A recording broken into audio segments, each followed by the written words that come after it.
आपण बनवतोय कर्ड चीज डिप. ही रेसिपी कुठली आहे हो? ही अशी वाचून पुस्तकात हे केलं. अरे वा, हे नवीन इंट्रोडक्शन आहे तुमचं या रेसिपीचं. लो कॅलरीचं. बर, पण हे याची घरात हे स्वतः तुम्ही घरात करून बघितलं?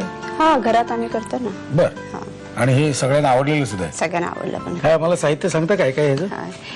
हे शिमला मिरची, काकडी आणि गाजर हे उभं कापून घ्यायचं. बरं. बारीक चिरलेला कांदा, बारीक चिरलेली शिमला मिरची, मीठ आणि चक्का. साहित्य बघितलेलं आहे. आता आपण जातोय कृतीकडे. पण कृतीकडे जाण्यापूर्वी मला तुम्हाला एक विचारायचं असं की पंजाबी लस्सीचं काय वेगळेपण आहे?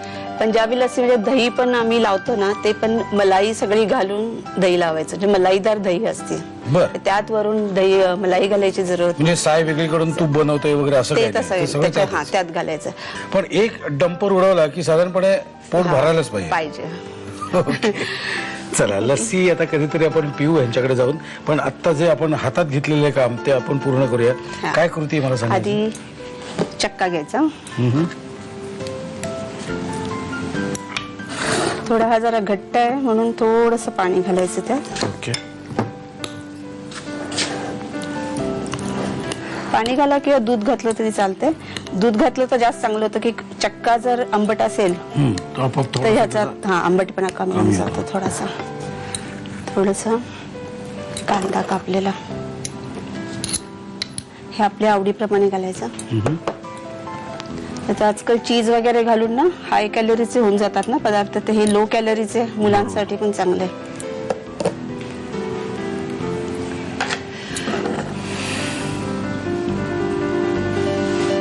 थोडं मीठ घालायचं.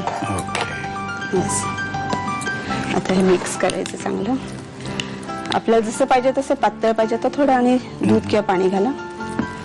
बस, आता ह्याच्यामध्ये सर्व जे काकडी, शिमला मिरची ते कापून घेतले ते बुडवायचं ह्याच्यात आणि खायचं.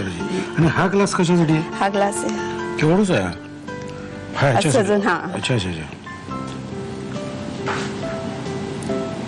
ओके. त्याच्याबरोबर ठेपले पण खाऊ शकता. तिखट कुठलाही पदार्थ तुम्ही खाऊ शकता. क्या बात आहे. हे तयार झालेलं आहे. तयार झालं. आता मी काय करणार आहे, हे मी व्यवस्थित लेव्हल करून घेतो. अशी लेव्हल करून घेतो. काय घेऊ याच्याबरोबर? मी हे घेतो, गाजर घेतो. गाजर असं उचललं, ह्याच्यात मी असं घातलं आणि असं खाऊन बघितलं. ते अप्रतिम आहे. तुम्ही सुद्धा तुमची पेन उचला, पेन्सिल उचला आणि त्याचं लीप काढा, म्हणजे टोपण काढा बाहेर आणि लिहायला सुरुवात करा. साहित्य आणि कृती. चीज कर्ड डीप बनवण्यासाठी लागणारं साहित्य: चक्का, काकडी, भोपळी मिरची, गाजर, कांदा, मिरची आणि मीठ. कृती: एका बाउल मध्ये भोपळी मिरची, गाजर, कांदा आणि काकडीचे तुकडे घेऊन त्यामध्ये चक्का आणि मीठ घालून चीज कर्ड डीप एकजीव करून घ्यावं.